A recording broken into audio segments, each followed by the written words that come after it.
Hi, and welcome to everyone. Happy New Year to all. I hope this year will bring success and health to all of us. 2020 was a great year for us. In Pubinno, we grew 3x time. We opened our Tokyo and Madrid office, and very excited year waiting us. So we are starting the New Year Perfect Beer Talks with a great guest, Roman Werner. There are so many things to talk about him, but the best way is Roman, welcome. Yeah, thanks for having me here. So it's my pleasure to host you here. Could you please introduce yourself to our audience? Yeah, so name is already mentioned by you. Thanks for the kind introduction. My name is Roman, and I am working as scientist and managing director at the Technical University of Munich, especially at our campus in the TUM School of Life Sciences in Weinstefan. Weinstefan, quite a famous name because of the brewing science that we have here, and also because of this oldest still existing brewery, the Staatsbrauerei Weinstefan, that is over here. I myself, I'm a trained and studied brewing and beverage technologist. And after my studies, I worked 7 years in academia, where I was also responsible or still responsible for dispensing systems. So, especially hygiene monitoring, examination of hygienic design properties and so on of dispensing systems. As a certification, I was also active in quite a lot of committees like DAN standards and so on. So, and currently I switched a little bit my position, or not currently, I think since already 1.5 to 2 years. I'm also responsible now for our startup and entrepreneurship here in Weinstefan. That means I help students and our scientists and also our startups to spin off from our university. And here I especially have a big facility where I can especially support startups from agriculture, from food, from beverages or beverage tech, and especially also biotech. And this is an incredibly, diverse job. My mailbox is full, my calendar is full, and I can be part of so many great innovations at the same time. And that makes me really happy because it gives you a good look into the future. Roman, thank you so much for your explanation. It's great to host you, Roman. I met with Roman many years ago. We know each other, and today so many things to talk from draft, from beverage, from entrepreneurship. So let's start. Roman, thanks for your sharing your career journey. I want to deep into 2 things. First, why Stefaner Beer Institute? It should be one of the historical organizations in the beer history. Could you tell us a little bit more about that? Also, on the other hand, TUM Venture Lab. I'm very curious to learn about it. Yeah, so the brewing science in Weinstefan is really one of the most traditional disciplines that we have at our university, because we are doing here teaching and research since 155 years already. So started a long time ago. We had a lot of very famous professors working over here and producing tons of publications that are helping brewers worldwide. So this is where I worked the last 7 to 8 years. I was also responsible for several research projects and also several disciplines like dispensing systems. But after 7 years or 8 years in academia, you think of a little bit doing something different.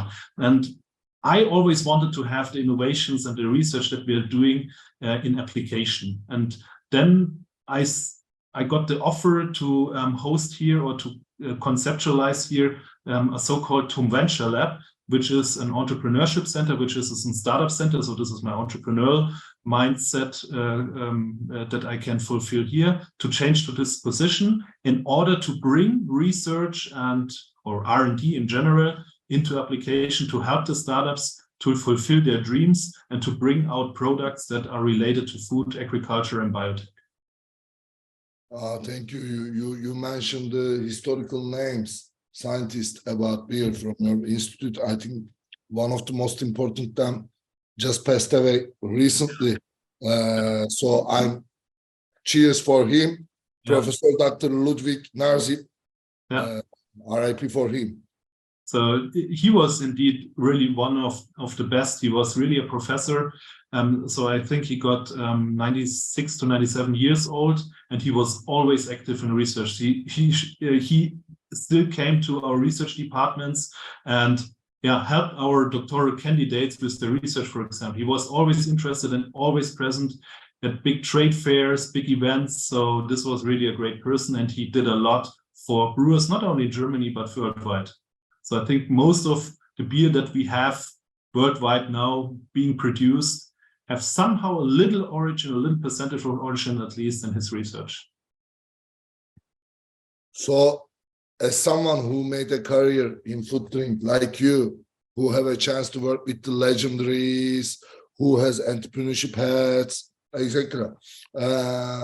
What career advice to young people who want to jump into food and tech or food and beverage area? Mm-hmm. It's easy to talk about this, because if you want to bring people into the food and beverage business, especially in the beer business, it's about passion. So for me, young people, when they start as student in our university, when they want to become a brewer, they're always passionate. They love this one, especially if they are trained brewers beforehand. So for example, they were in a brewery for several years and really learned how to brew, how to work in production and so on. And after that, they join the university. They're really passionate about this one. But to conclude, at the end, we have also a lot of different backgrounds here. And in my opinion, especially when you start something new about a professional career, for example, you have to somehow love this, because you will do this for the rest of your life, or for your entire life, or at least big parts of it. And this is why don't do it because you have to do something, but select wisely what you want to do and be passionate about it. Love it. And then you will also have enough power to get rid of all the obstacles that are in your way, and also to pass maybe nasty exams at university, for example, that are maybe difficult or very too difficult for you, and that will help you also to get rid of them, for example. Love what you want to do, because this is your profession that you selected, because at the end, it will be the part of the rest of your life. 100% agree with you. Actually, even in our business, we are in the food tech area, beer tech area, not the brewery area, but you have to be patient, because you are kind of disrupting it with technology, thousands of years industry. So there is a tradition. You should be patient to do that. So, as I said, 100% I agree. Maybe to add something, because that's also really important. Never stop learning. It's not only about the young people, but never stop learning. Always have a look. What can the future? What do we have to face in the future? What can be solution? What can be innovation and technologies in order to solve the problems? And never stop learning. If you stay somehow always conservative and stay in your mindset, and you don't go think out of the box or something like that, this is always creating problems. And we are lucky. We are in the beer area. Beer is that much rich. We have a chance to learn every day. Yeah. So, as you know, beer is one of the most ancient drinks in the humankind. That's why we are learning every day. However, like everything after the Industrial Revolution, it also changed drastically. How do you think beer evolved since its ancient time to today's craft beer revolution? So this is a long time that we have to cover in a few sentences. So maybe the story in Germany, beer has been in ancient or in the last decades always a type of essential food, because it was not healthy or safe enough to drink water, because it was polluted with microorganisms that make you sick. This is why the people brewed beer to be honest, with less alcohol than we have in the beer today. But this beer, and because of the alcohol and the hops and all the ingredients, it was safe to drink, and the people didn't get sick because of that. It was an essential food. Of course, this changed. We cannot name beer as essential food today. It's, how to say, a product or a beverage that you drink together with your friends in a good atmosphere and so on and so on. It's not an, how to say, a basic food, but it's important for us because especially in Germany, beer culture is, how to say, beer, or the culture that we have with beer, so how to say, forming our culture in Germany. And this is not only guilty for Germany, that belongs to all the other countries as well. Just think of Ireland, just think of England, for example. There are really great different beers and beer styles. So, and over the centuries, when we come back to the development of beer, over the centuries, we had several innovations that helped us to improve the beer quality, that helped us to improve the way to produce beer in a bigger amount and that it gets also cheaper and so on. For example, Industrial Revolution helped a lot in order to produce beer and especially to enhance the beer quality. And this makes it until today, to be honest, that beer is affordable for everybody, can be produced in big amounts and in a really high quality, and this is important, worldwide. No matter if you are in the tropical area or if you are, how to say, in Greenland, for example, where it's snowing all the time. So you can have brewing equipment, you can have beer production processes worldwide in a very good quality because we had so many great innovation and so many great development. So in that point, I want to specify one time in the history. It's a general question. I'm sure you hear this at least 100 times. Roman, very thousands of years beer, but right now I don't know the exact number, let's say 85%. How old beers? 85% is lagers, especially the light lagers. Yeah. How do this transformation happened? Of course it's linked about with the fridge systems, cooling systems, but could you giving light to our audience, please? What do you mean exactly? So how the beer style or the type of the beer changed until today? Or what do you mean? Yeah, you know, today's beers mostly lagers. Yeah, yeah. So this changing period. Mm-hmm. Yeah, so well, the lager beers today are, how to say, on one hand, it's the most difficult beer style that you can brew because you need a lot of knowledge and then a good equipment in order to avoid off flavors. Because in a lager beer, for example, you are not able to hide away some off flavors like diacetyls or the buttery aroma, for example, by putting more hops into it. So a lager beer forgives nothing, to be honest. But on the other hand, it's also quite easy to brew because ingredients, you need malt, you need a little bit hops and water and so on. And then you can brew a really good lager beer if you're experienced and knowledge enough. So when we have a look at the ancient times, so the people brewed a lot of with different ingredients, for example. So this is why we have also the purity law and the Reinheitsgebot in Germany. That means that, for example, the people were not allowed to use any plants that give toxic substances into the beer, for example. And this is why at a certain point, so the people tried a lot in these times. And this is why at a certain point, the purity law was introduced into Bavaria and Germany in order to make beer safe for drinking. And that lasts until today. Today, why lager beer is that successful and popular is because it satisfies, in my opinion, the taste of many people directly at the same time. When you have a look at maybe other beer styles, for example, wheat beer. I love wheat beer, but for many people, wheat beer is maybe a little bit too bready or too heavy, you know. And that's a little bit the point, because why we have maybe how to say, this popularity in lager beers today. Thank you. So I think we need one question after this much history and science. So Roman, what is your favorite beer? Oh. You're the first one who asked this question. No, just joking. So when I tell people that I'm a brewer, I normally get this question, to be honest, but I love to answer on it because I have no favorite beer. I love mostly all different beer styles worldwide because you always find a situation where you have a beer style that always fits. For example, if you are coming back from work at the evening to home, I love to drink lager beer or pilsner.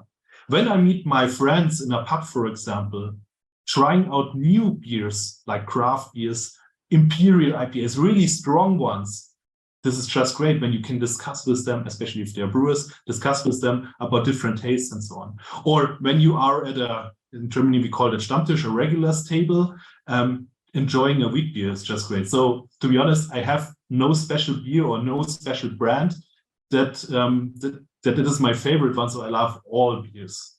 And I'm pretty sure if the brewer tries a lot, also the home brewers tries a lot and trains, has knowledge and gains knowledge by time, I think everybody is able to brew at least one time a good beer and then can repeat this, of course. All right. So I think the future of beer will be much better. Everyday beer quality and beer types are really going well if you look to history. So in that point, I want to ask one of the unique scientists in the beer industry. How do you perceive the future of beer? You know, we are a handful companies. We are not still alone. All perspective, there are different kind of innovations coming from the beer industry, from manufacturing, from servicing, from even agriculture. So, but what are your takes on the future, Roman? So when I can't wait for the future, but we both know that innovation has its own challenges. So what are the biggest challenges for innovation in the industry? On the other hand, do you think what the future be like, especially on the beer side? Yeah, so future of beer is currently not an easy thing to discuss, to be honest, or it's not the brightest time of the history to have a look into beer, because in my opinion, we have too much crisis at the moment. So the post-pandemic stuff with Corona or COVID that still influences the brewing business as well as the gastronomy, for example. And the ongoing war in Ukraine is also heavily influencing our brewing industry here in Germany. And this is at the moment making the things a little bit sad. But to be honest, beer is living since thousands of years, and I'm pretty sure beer will also have a great future. But to be honest, we have to have innovations here, new inventions for beer, innovations to bring up new technologies in order to produce beer, also dispense beer, of course, and not just stay stuck in our, in conservatism. We have to go on here. We have to find new solutions, because the third problem, besides the post-pandemic and the war in Ukraine, is that we have to face the global warming problem in the future. Sustainability is really also a point, or maybe also consuming less energy in breweries, for example, is also a point that we have to face, especially in brewing. And when we are talking about innovations, we are facing the next problems, because in many different countries, especially as in Europe, and to be honest, I'm here really, really honest all the time, in Germany, we have too much obstacles in the way. One of them is bureaucracy. So I mean, especially, laws, making new laws, for example, or allowing people to be more innovative. In my opinion, I'm an engineer. For me, it could be easily to change it. Why can't we change a law within minutes? I know from a lawyer's point of view, it's a little bit different, but that's the problem where we're facing innovations. We have so many regulations and bureaucracy that, in my opinion, is decelerating innovation, or also decelerating innovative people, smart minds. And this has to change, to be honest, because we are facing these problems currently, and we have to find new ways. And innovation is crucial for humanity. It's crucial for us, because if somewhere decades or thousands of years ago, if someone wouldn't have been innovative, I think, or I'm pretty sure, we still would live in caves. Yeah. So thanks for this great explanation and answer. If I pick up something from your speech, I took the word sustainability. Yeah. My next question is about environmental aspect of innovation.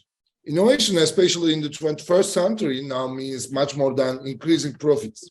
With global climate change, all of us have a huge responsibility to be respectful for our ecosystem while transforming our industries. But it's for sure a rocky road. So do you think the food and drinks industry can achieve net zero sustainability in the future? Or beer industry at least? We always try to create technologies to help future generations to enjoy their pints, but we are also really curious about the planet. What do you think? Yeah, well, this is again also a tough question, because sustainability is got a very popular word in the last years, especially. But what is sustainability? So net zero is also one thing where I'm not sure how we can achieve that. I think when we stay in the beer business, we first have to learn, what does sustainability mean here? Is it about the raw materials? Is it about the equipment, or how you produce or build up the equipment? Is it about the waste? So I think there are so many different problems, or different, how to say, areas that we have to have a look in it in order to learn what is sustainability here.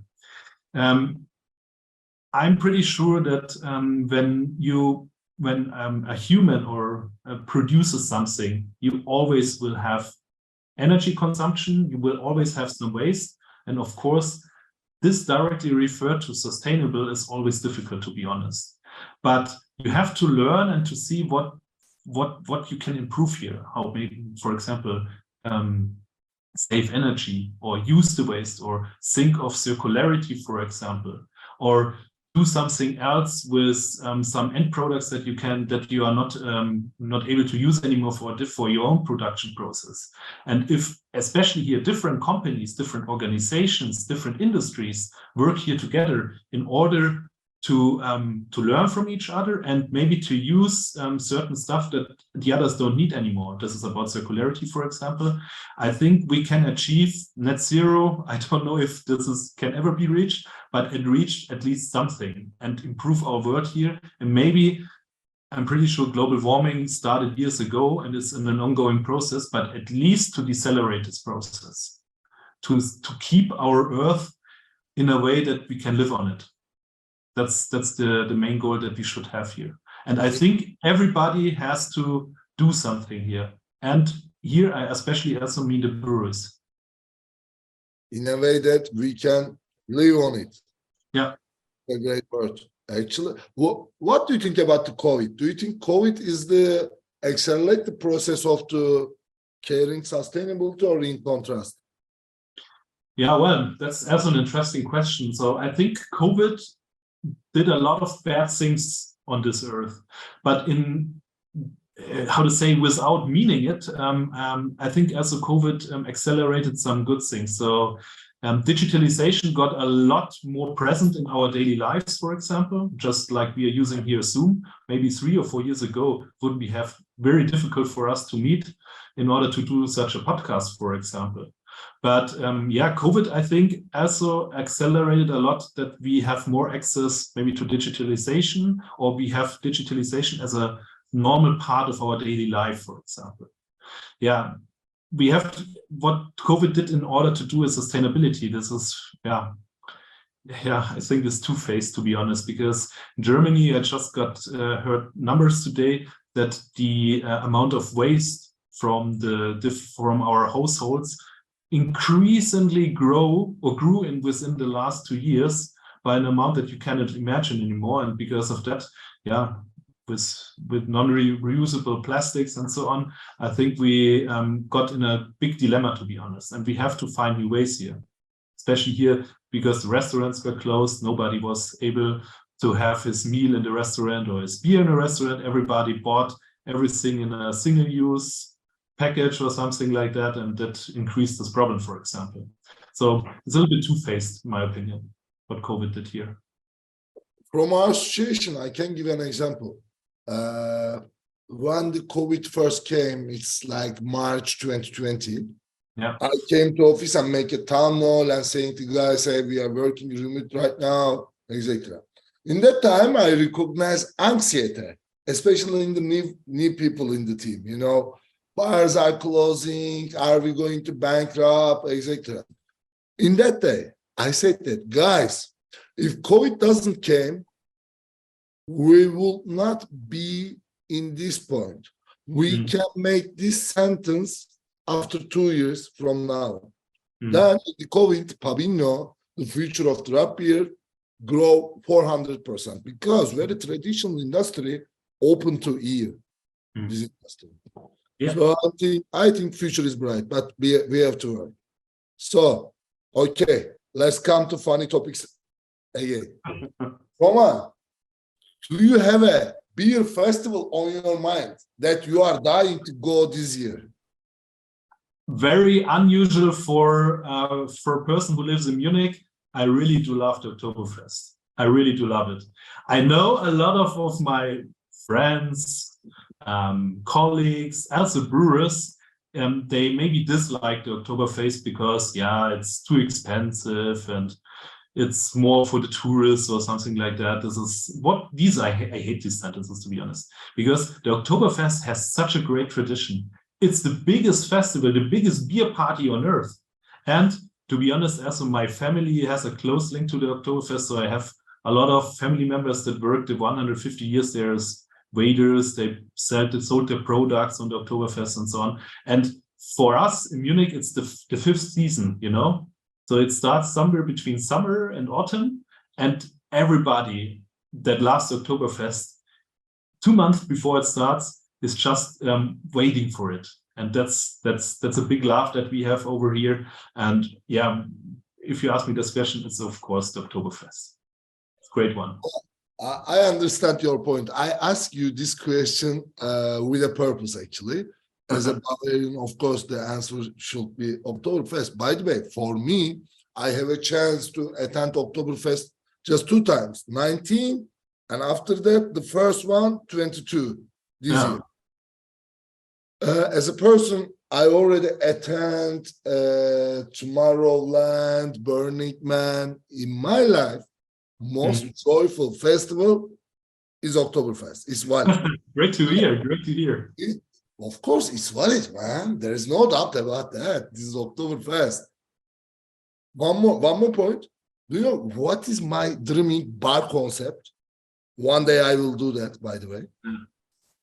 Combining Oktoberfest with the, do you know the movie of Space Odyssey from Stanley Kubrick?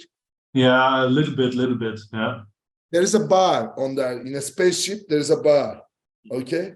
Combining that bar with the Oktoberfest concept. This is my future of bar, actually. Okay, I give the copy to audience. I have, this sounds really interesting. So, because especially your system, so I know, but these are different companies, they also use digitalization in order to measure what is happening there on the Oktoberfest. That's important for, how to say, the beer tents to know exactly what is happening there. And yeah, looks interesting. I have to have a look in it. So the future of the beer tents, actually. Exactly. But this year, my target is, I just learned it. I have never experienced. There's a festival which calls Chingado. Did you hear it? No. Oh yeah, I just learned also. It calls the Oktoberfest of the East. It's in China. That much crowd. I really want to go there this year. I know, of course, the Tsingtao beer.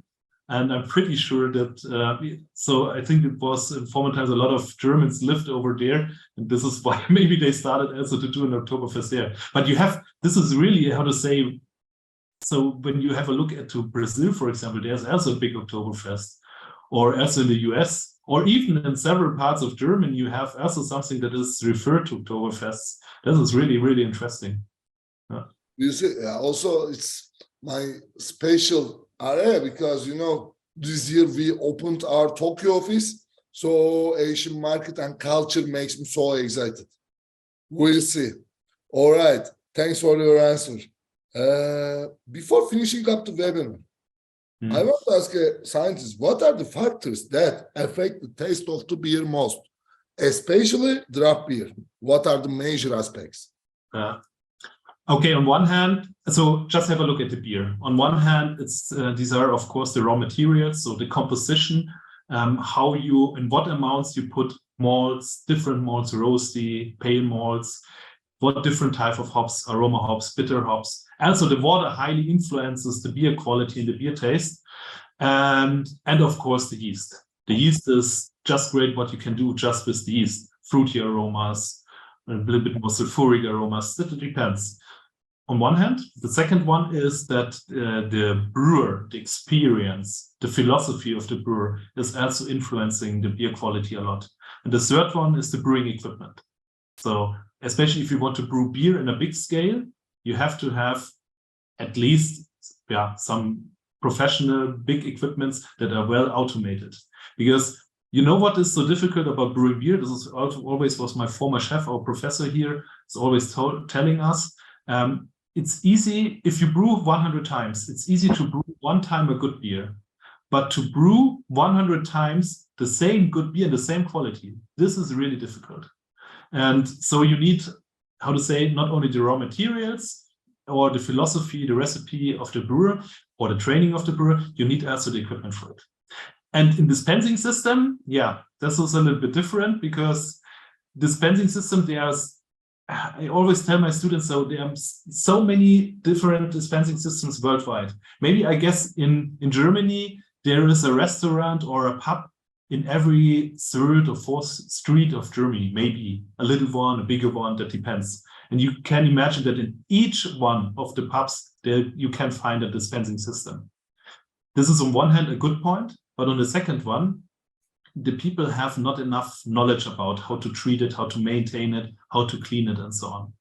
And to be honest, this is in a negative way. Dispensing system can really influence negatively the beer, because when they're bad, when they're cleaned badly, for example, or not good maintained, this can be really a big problem in order that influences our beer. So if you are, how to say, a professional, belonging to a professional tasting panel, for example, and you go in a bar or in a restaurant, you directly have some tastes in their mouth, then you know, okay, maybe the dispensing system was not that clean, good. This is especially if you are talking about easy systems or simple systems that have no automated concepts and no cleaning protocols and so on and so on. So in a negative way, the dispensing system can also influence the beer quality. Thank you. So also, we are really proud to test our latest product, Smart Clean, with the Stefana Beer Institute.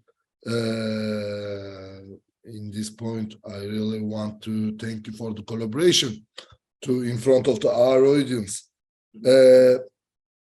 But our company has a whole complete ecosystem, and I'm really keen to learn your thoughts on them. Mm-hmm. What do you think about the Pubinno technologies and the future of draft beer? Mm-hmm. So, draft beer dispensing systems, how to say, if you ask a person on the street, what is a dispensing system? He's just thinking of the tap, but there's so much more. Beer lines, cooling systems, cooling chambers, the kegs, the couplers, the pressure reducers, the gas bottles, and so on. There's so many stuff around that also require, how to say, a perfect adjusted composition of all the different settings in order to deliver a good beer quality and also, how to say, a nice looking beer in a glass. That's also a big problem. Everybody knows tapping a beer is not that easy with a normal one, with a handleable manual one. And I think also here we have to do a lot more in the future because of especially hygiene. So I already mentioned many or worldwide, many or most of the dispensing systems, in my opinion, are maintained and cleaned not in a good way, not regular. So they're not having, how to say, standardized cleaning intervals. They're problematic because nobody knows what is growing in the lines and so on and so on. And this also has to change here. We are fighting since 30, 40 years for this, especially from Weinstefan, and this has to change, to be honest. And I think, especially your product, because it is using digitalization with all the different possibilities and opportunities that we have here, I think this is really an important step in order to improve draft beer quality. So use the different innovations that we have in all other areas, like digitalization, or using also the different tools. Maybe as in the future, think of using more AI, for example. Why not using AI more for tapping beer? I think there are so many different possibilities in order to improve also this system. And we mustn't forget, in the whole value chain of beer, the dispensing system is the last part of the chain. And you can have brewed the best beer of the world. If the last chain is bringing problems into your beer, then all the, how to say, effort were for nothing. We're completely, you could have saved a lot of money, to be honest. And this is why dispensing system had to be focused a lot more in the future, and also use different innovative technologies here, especially like digitalization. Thanks for your kind words and great explanation to open the minds. For me, it's great to talk with a guy who knows beer very well in the world. Thanks for your listening, our audiences. See you in the next episode. Roman, it's a pleasure to host you. See you next time. Thanks again for having me. Bavaria. Bye-bye.